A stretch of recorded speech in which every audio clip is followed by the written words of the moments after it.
بسم الله الرحمن الرحيم. اللهم نبهني في لبركات أسحاره،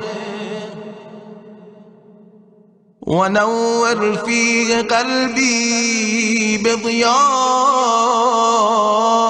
أنواره، وخذ بكل أعضائي إلى اتباع آثاره، بنورك يا منور قلوب العارفين.